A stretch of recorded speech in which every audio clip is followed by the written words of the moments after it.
June 16th out at the Three Rivers Field. The Futura is filling out. Jurassic's still a bit behind. And the B-Lab is about waist high now. Looking really good and happy. Gonna turn on the pivot tonight because it's pretty dry. Yesterday was about the moisture was down there about probably about an inch. But now it's hot day today, 85 degrees, so getting pretty dry. You can see those males still popping up and still no solid answers on what happened there with the early maturity, but I'm gonna take some soil samples this week, get those sent off, take some sap analysis, and then we're harvesting a few plants by the end of this week on day 45 to see fiber herd ratios, fiber length, just do some more tests. And on the variety trials, like I was saying, we definitely have some good germination and growth here on these.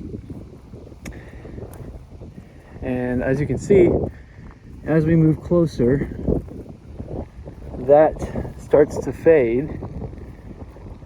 And today I was walking this morning and started to notice, obviously over here, much smaller and sparser, which I could definitely understand if maybe the nutrients weren't spread over here, but coming to look over at these and seeing how these seedlings kind of came up and got a little bit burnt. And then you can kind of see a direct curve where these didn't come up with where they're right next to this corn. Now this corn isn't looking too great either. But also another risk that I was just thinking about is like if these conventional farmers next to us are spraying anything. Because if you take a look at these here, they just got completely burnt up. And the conditions from here to there are not that different. So, I'm not sure how we can find some answers to that, but like I said, I'm gonna do some soil tests and see what we can find. And some sap analysis is on my B-Lab over there. It's looking really green and happy. Starting to get a lot drier on that end of the field down there, so definitely gonna want to get some water on them tonight because there's no forecast of rain. But so far, overall in this trial, we haven't had to turn on the pivot since we've planted.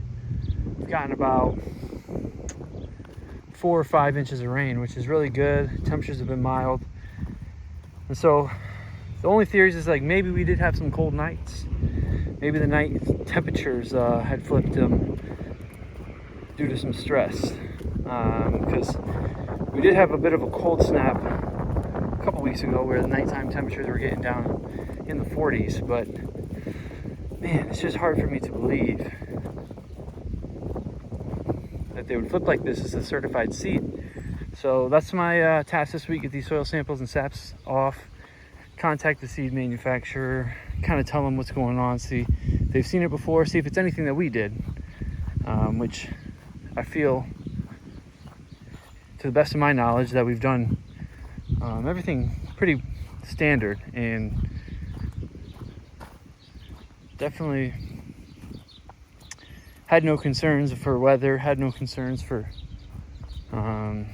soil nutrients, everything, color. The only shortage that we might have is a little bit of a potassium shortage, which also wouldn't cause them to flower, because if we had an excess of potassium or phosphorus, that might prone them to flower early.